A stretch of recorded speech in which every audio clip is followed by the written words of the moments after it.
ನೀವು ಅಸೋಸಿಯೇಟ್ ಆಗಿ ಮಾಡಿದಂತಹ ಸಿನಿಮಾ ಈಗ ರಿಲೀಸ್ ಆಗ್ತಾ ಇದೆ. ಅದು ಅಪ್ಪು ಅವರ 50ನೇ ಹುಟ್ಟುಹಬ್ಬ. ಹೌದೌದು ಸೊ ಎಷ್ಟು ಖುಷಿ ಕೊಡ್ತಿದೆ. ಒಂದ್ ಕಡೆ ಖುಷಿ ವಿಚಾರ, ಇನ್ನೊಂದ್ ಕಡೆ ಅವ್ರಿಲ್ಲ ಅನ್ನೋಂತಹ ಕುರುಗು.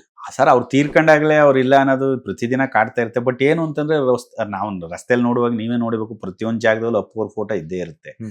ಅವ್ರಿಲ್ಲ ಅಂತ ಅನ್ಸೋದೇ ಇಲ್ಲ. ಇಲ್ಲೇ ಎಲ್ಲೋ ಇದ್ದಾರೆ ಅನಿಸುತ್ತೆ. ಆ ಫೋಟೋ ನೋಡಿದಾಗಲೇ ಅವ್ರು ತೀರ್ಕೊಂಡಿದ್ದಾರೆ ಅಂತ ನಮ್ಗೆ ಜ್ಞಾಪಕ ಬರೋದು.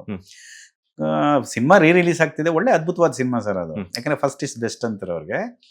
ತುಂಬಾ ಜನಕ್ಕೆ ಕನೆಕ್ಟ್ ಆದಂತ ಒಬ್ಬ ಸ್ಟಾರ್ ಉಟ್ಕೊಂಡಂತ ಸಿನಿಮಾ ಅದು. ಪುರಿ ಜಗನ್ನಾಥ್ ಅವ್ರದ್ದು ಡೈರೆಕ್ಷನ್ ಮತ್ತೆ ಅವರ ಕ್ಯಾರೆಕ್ಟರೈಸೇಷನ್ ಹೀರೋದ ಬಗ್ಗೆ ಮಾಡಿರೋದು. ಆಮೇಲೆ ರಕ್ಷಿತಾ ಅವ್ರು ಆಕ್ಟ್ ಮಾಡಿರೋದು ಜನಕ್ಕೆ ತುಂಬಾ ಚೆನ್ನಾಗಿ ಕನೆಕ್ಟ್ ಆಗ್ಬಿಟ್ರು.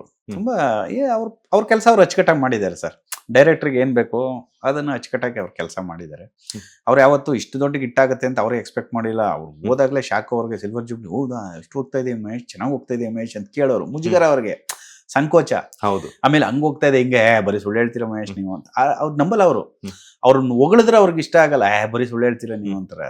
ಆತರ ಸ್ವಲ್ಪ ಮುಜುಗರ, ಸಂಕೋಚ ಕ್ಯಾರೆಕ್ಟರ್. ಬಟ್ ಆ ಭಯ ಇತ್ತು ಸರ್. ಆ ಭಯ ಬೇಕು ಒಬ್ಬ ಕಲಾವಿದಂಗೆ. ನಾನು ಏನ್ ಮಾಡಿದ್ರು ಆಗ್ಬಿಡುತ್ತೆ, ನಾನು ರಾಜ್ಕುಮಾರ್ ಮಗ, ನನ್ನ ಮೈಂಡ್ ಸೆಟ್ಟಿಂಗೇ ಇಲ್ಲ ಅವ್ರಿಗೆ. ಅಪ್ಪಾಜಿ ರಾಜ್ಕುಮಾರ್, ನಾನು ಅವ್ರ ಮಗ ಅಷ್ಟೇ, ನನಗೂ ಅವ್ರಿಗೂ ಕಂಪ್ಯಾರಿಸನ್ ಇಲ್ಲ ಅಂತ ಹೇಳೋರು.